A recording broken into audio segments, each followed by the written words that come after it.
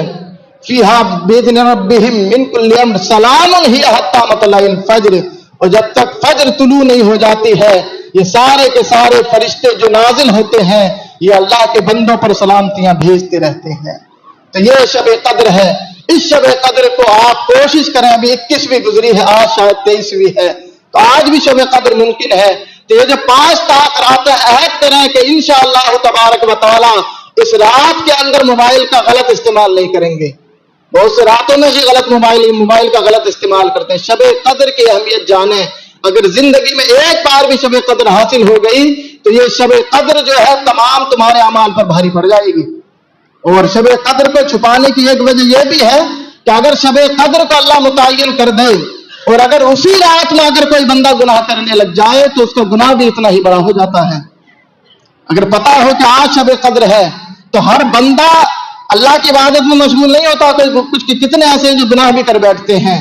تو یاد رکھیں اگر شب قدر میں کوئی گناہ کرتا ہے تو اس گناہ کا عذاب بھی کیا ہے، اتنا ہی دوبالا ہو جاتا ہے، اتنا ہی اس کا گناہ کا عذاب بھی بڑھ جاتا ہے۔ اور جتنے لوگ مسجد کے اندر آتے ہیں شب قدر کے اندر اور شب قدر کو جا کر مسجدوں میں گزارتے ہیں، وہ خاص خیال رکھیں کہ مسجد میں آنے کا مطلب یہ نہیں ہے کہ یہاں پر کوئی شور مچائے، آواز اونچی کرے، تھوڑی سی بات میں کیا ہوتا ہے کہ آدمی شور مچاتا اور یہ بتانا چاہتا ہے کہ دیکھو میں بھی نماز پڑھ آیا ہوں، اور کوئی مقصد نہیں ہوتا مسجد میں تیز آواز سے بولنے کا، شور مچانے کا۔ وہ سارے لوگوں کو یہ بتاتا کہ ہاں دیکھو میں بھی 5 وقتہ کا نمازی ہوں، مسجد میں آیا ہوں۔ حالانکہ اللہ کے نبی نے کیا ارشاد فرمایا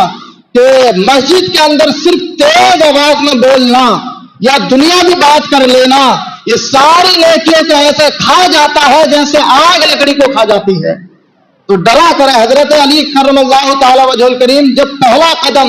مسجد کے اندر رکھتے تھے تو آپ کے جسم پر کپ کپی طاری ہو جاتی تھی، لرزتے تھے، زاروں قطار روتے تھے، کانپتے تھے۔ مسجد میں جب پہلا قدم رکھتے تھے تو لوگ پوچھتے تھے کہ علی امیر المومنین جب آپ قدم رکھتے ہیں مسجد کے اندر تو کانپتے کیوں ہو؟